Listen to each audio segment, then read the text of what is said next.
Hey there, here we are in Beaumont, Texas. I'm here with attorney Marcelo Hoffman. Yes, hello everyone. Yeah, so let's talk a little bit about why we're here in Beaumont, Texas. So we're in the neighborhood of South Park, and we're actually going to be doing such an amazing deed. So let's talk a little bit about what that deed that we're going to do for this neighborhood. Absolutely, we're here to distribute water, supplies, food, because now we're getting a real sense of how people have been affected by the tropical storm Imelda. We had obviously our issues in Houston, but coming into Beaumont, we see, and you'll see later throughout the segment, you'll see trash piles everywhere. I mean, apartments are flooded. We're about 2 weeks removed, more or less, and the issue is very real. We just stepped into this gentleman's house.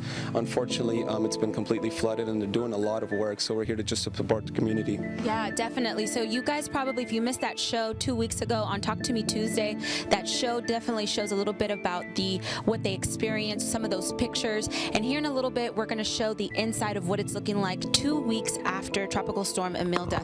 Let's take a look at everything that we're about to donate. D. Miller and Associates came down to donate a bunch of water, canned goods, even some clothing to this neighborhood. Again, we're in South Park, Beaumont, Texas.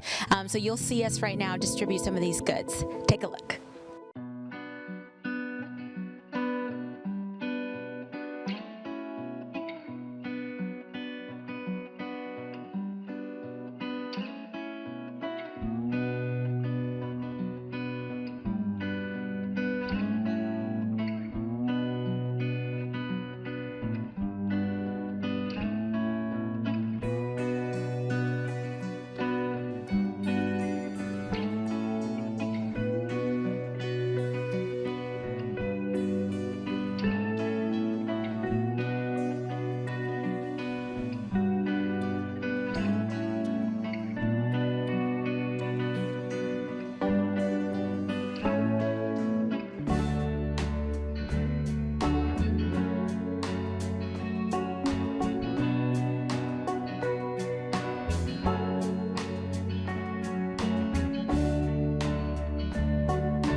Okay, guys, here we are with ET. We just unloaded the car full of goodies, water, canned goods, some clothes as well.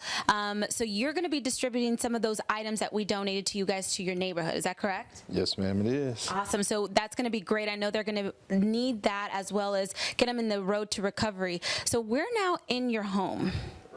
In your home, so let's talk a little bit about your home. We did show pictures, if you guys remember, on Talk to Me Tuesday.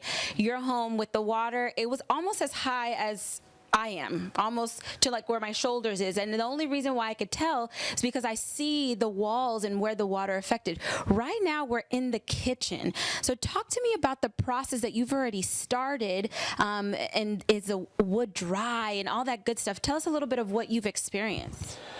Oh, man, the experience is just something that's unreal, you know, from the water being so high to having to tear everything out, everything that you worked for and, you know, put all your hard money into, you lose it at the freak accident, just a snap of a finger. So now it's just a restart all over process, ripping all the walls out to build up. Like I say, this once was a kitchen, you know, but it's just a place you can store stuff now. But tearing the walls, pull all the cabinets, the sink, replace wood, and come back in once the structural part is completely done, and then we're gonna put the walls all back together and everything. So it'll be basically a brand new house once we're done with it. So you just started the process, and as you guys can see, if you can look behind me, you guys already stripped the wall. So is that wood already dry, or do you have to go a little bit higher? How's that process right now where we stand? Is there mold there? Where are we in that stage? Well, that wood, as of now, that wood should be dry, but we're gonna raise it up even higher. We're just gonna rip it all out and just do it all from scratch. And that way there we know everything is guaranteed after that fact. That's a long process. So are you getting any help with doing this? We're talking a whole house. We're not just talking the kitchen. Are you getting any help with that, or are you doing this yourself? Oh no, this is all me. I have some buddies that coming along that's going to help me out with the rebuild process, but everything else is all me. Wow, so this is a lot. I know it teaches you as a homeowner to kind of learn these things. The next process would probably be putting the sheetrock and getting the stove back, the sink back. The sink is now on the floor, so it's almost like rebuilding a home, like you're almost a home builder here. Yeah, you can consider me as Bob the Builder, you know. So everything it's all, you know, it's all gonna be from scratch. You know, it's the only thing that I will not fool with if I don't have to is the roof, but everything else has to go. Yeah. Well, there's definitely light at the end of the tunnel. So is there anything that we can do additionally? I know we are not done with this journey on helping you guys. The journey still continues, and we will be here on any assistance that you need. But if anybody's watching right now and wants to lend a helping hand or want to give anything, is there any help that is needed, or not just yourself, but even the neighborhood as well? Oh, it's plenty that's needed in the neighborhood. It's so bad out there, man. I mean, just every time you turn around, it's unreal. You know, the trash people come out here, pick up trash, and then as soon as they drop it, pick it up, it's back filled up. You know, people lost everything. I mean, their entire homes for years and years and years, because majority of these people, a lot of them are retired. You know, so for them to lose everything, that's more painful than me losing what I lost. Yeah. So it's so sentimental to them, it's unreal. Yeah. And let's talk about the trash process. So we were kind of talking about that a little bit earlier. There's probably still furniture items that you guys are still taking out. The mounds that you guys see, actually footage that we've taken, the mounds are really high. And you were stating that they haven't came out. They came out one time, and this happened 2 weeks ago. So talk about that process. Where does the trash actually go?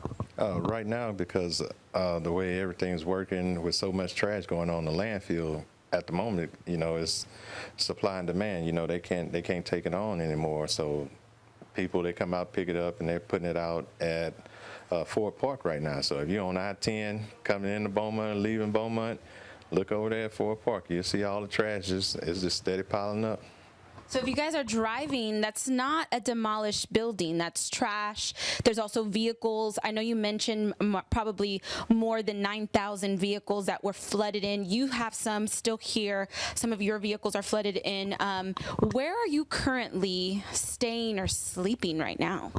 At the current moment, I have my travel trailer outside, so that's keeping me afloat right now. So. Well, that's good that you have that blessing, and right now it's full of water, canned goods as well. You're not able to cook. The stove is right here. So as you guys can see, you are not able to cook anything. So the canned goods or even going out to eat is definitely how you're becoming afloat, right? It is. You know, I think on the average now, it's like $60 a day for food, and you know, I mean, that's eating once a day because I'm at work, me and my son. So you spending $60 a day, and it adds up quick. Yeah. So, but it's all in all, you know, it's an experience, and it's an eye opener for so many people. But it teaches my son wise. You know, I think it almost him onto a whole nother level. That's what I like about it. How old is your son? 13. 13, that's a young age to go through something like this, experience that, and still humbling him to his adulthood as well. So you do have a full family here that you have to look out for. So if any of you guys have any donations, whether it's water, canned goods, a little bit goes a long way to this neighborhood, which is South Park in Beaumont, Texas, so we can help them in their road to recovery. So we're going to talk a little bit about to some of your neighbors as well. So we want to thank you for inviting us to your home and allowing us to get you some goodies so that you can be in the road to recovery. Thank y'all. That's greatly appreciated. All right, so as mentioned, here we are with one of the neighbors of E.T., the homeowner that we just spoke to a little while ago. So we're here with Eula. You live about 6 minutes away walking and 2 in car, so it's not so far. We're still in the same neighborhood. So tell us a little bit about your experience, what you went through, and who was in your surroundings at the time. When everything was going on, I woke up at 2:30 in the morning walking in water, and it was just my kids and I. I have a 2-year-old and a 10-month-old. I I tried calling for assistance from Beaumont Police Department, and they told me that my situation was not an immediate emergency, and they had more things that they were trying to get to at the time, and we were not a priority. Wow, so you had 2 babies and just yourself to carry out the babies as well as finding a safe environment for your family. Right. Okay, that seems that seems definitely very tough. So you do have a vehicle. Was your vehicle submerged? Were you able to drive it? I was not able to drive my vehicle because I have a truck, and the water was above the bumper. Oh my. So it was not a great idea to even crank it up. So how did you end up getting help on that day? Who ended up coming to rescue? I was able to get in touch with my brother who drove a dually. So he was able to make it through a lot of the deep waters, and it was some areas when we were leaving from the neighborhood that the water was above his hood. Oh my. So imagine how high a dually is, and the water's above the hood. Wow, that's crazy. Let's talk a little bit about your road to recovery. I know it's been 2 weeks. I know it's still fresh on recovering. I can't even imagine you're even nowhere near halfway there. But let's talk about what the experience has been and what you've done with your home. It's been a rough experience. A lot of stuff I'm having to do alone. Fortunately, I have had some relatives and friends come and help remove some of the furniture out because I had to let my furniture go inside, and on top of it was full of mold.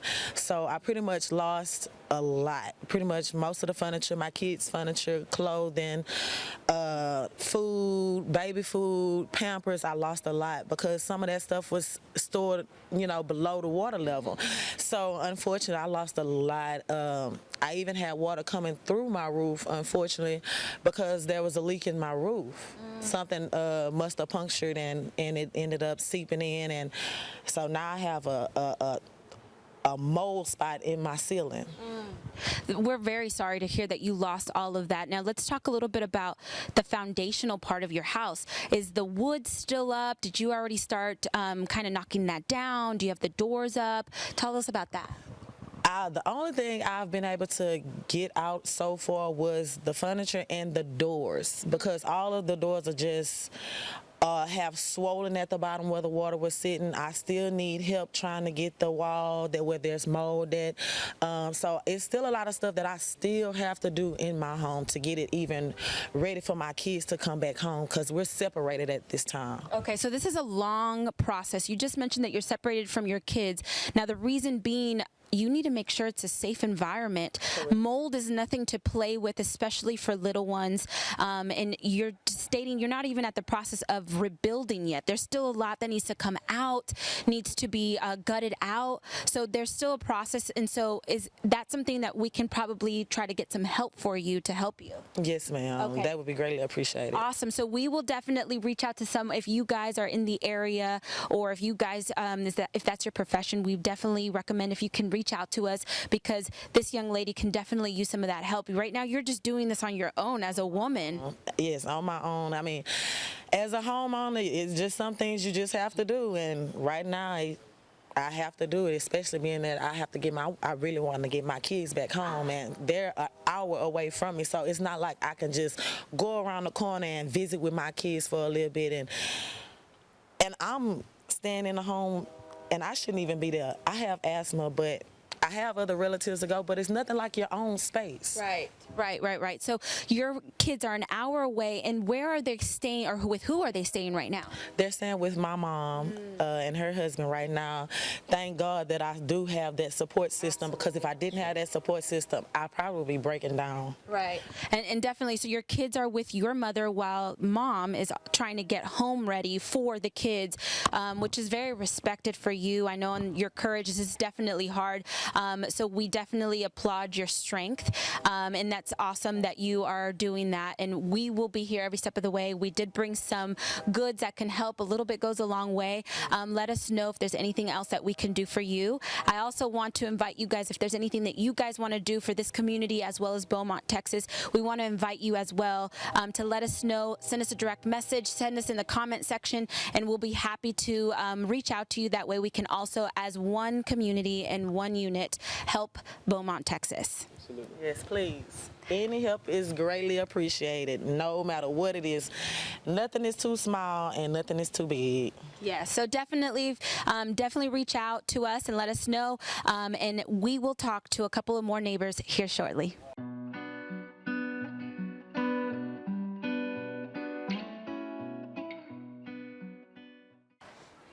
All right, so here we are with another neighbor in the neighborhood of South Park. This is Frank. So very nice to meet you, and thank you for welcoming us in your home. So we are in your home right now. Talk to us a little bit about your process and your road to recovery as well. It's taking a while. It's taking a while because we're waiting on FEMA, and I had this much water. You could look on the wall, see how high it was. Oh, but it was high back there. Yeah, you definitely see the water line. So right now, you do still have furniture in here. Not everything is fully out. You're still working. There's furniture outside, which we'll show you guys footage here in a little bit, that's drying off, but there's still furniture here. So it's a long process to try to get some of the stuff out and make sure everything's dry and in good standing. Is that correct? Yeah. Mm-hmm. Okay. So let's talk about your road to recovery. Are you gonna have to strip the walls? Is it still humid? See, right where the lines are, we're going to have to do all them. So one of your first steps is probably getting a lot of this stuff out and then demolishing the walls where that line is, which is almost hip level for me. It's pretty high, and so that's the next few steps that you have to deal with, right? Yes, ma'am. Okay, perfect. So is that something you're doing on your own, or are you getting help with that? We're waiting on FEMA to come in, and then they can access it and everything. Yeah. Yeah.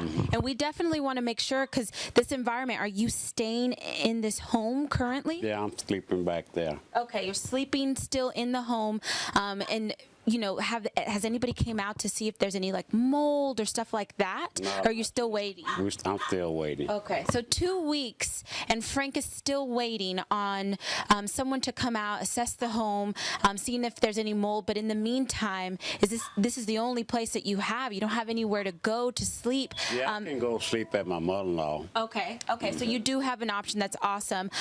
So we definitely are trying to reach out to people out there that may be able to be of assistance to you guys, to help you guys get some of this furniture out and help you gut it out.